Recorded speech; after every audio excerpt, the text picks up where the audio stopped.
प्रिय दर्शकों, नमस्कार।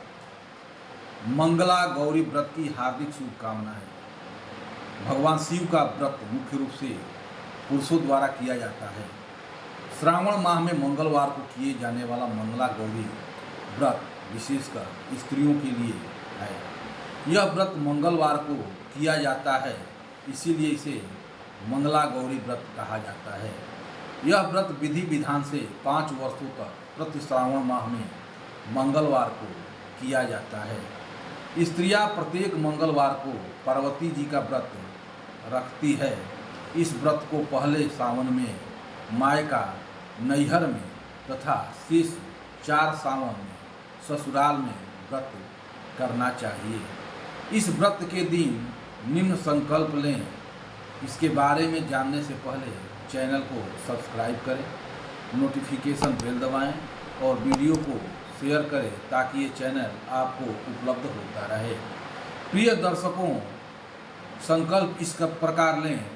मम पुत्र पौत्र सौभाग्य वृद्धि एवं श्री मंगला गौरी की कृपा प्राप्ति के लिए मंगला गौरी व्रत करने का संकल्प लेती हूँ।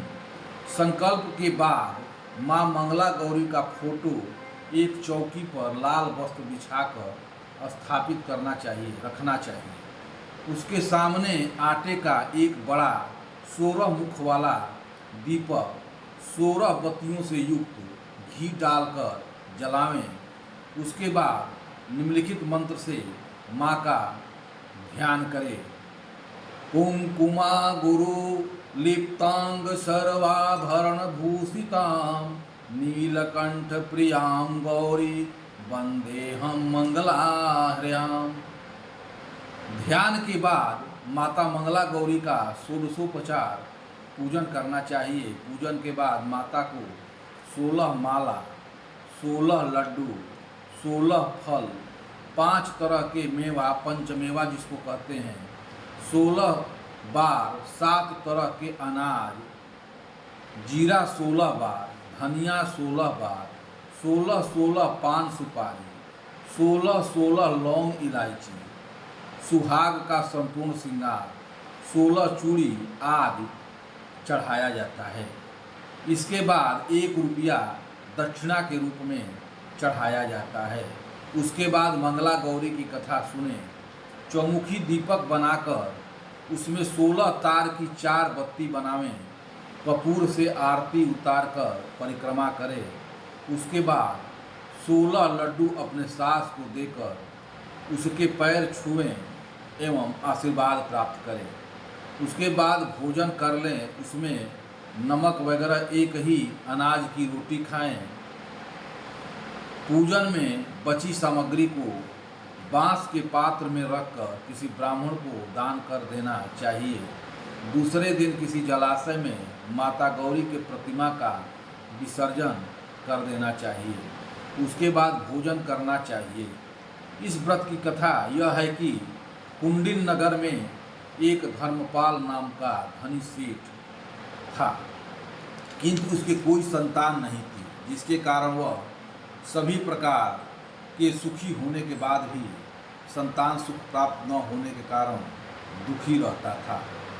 उसके यहाँ प्रतिदिन एक जटा रुद्राक्ष मालाधारी भिक्षुक आया करता था।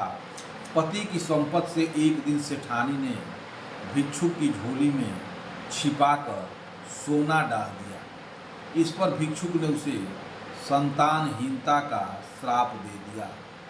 बहुत अनुनय विनय करने पर गौरी कृपा से उसे एक अल्पायु पुत्र प्राप्त हुआ, जिसे गणपति ने 16वें वर्ष में सर्पदंश का श्राप दे दिया। सौभाग्य से उसका विवाह 16 वर्ष के पूर्व ही एक ऐसी कन्या से हो गया जिसकी माता मंगला गौरी व्रत किया था। मंगला गौरी के व्रत के प्रभाव से उत्पन्न कन्या को वैधव्य दुख आ ही नहीं सकता था। फलतः धर्मकाल का पुत्र शतायु हो गया।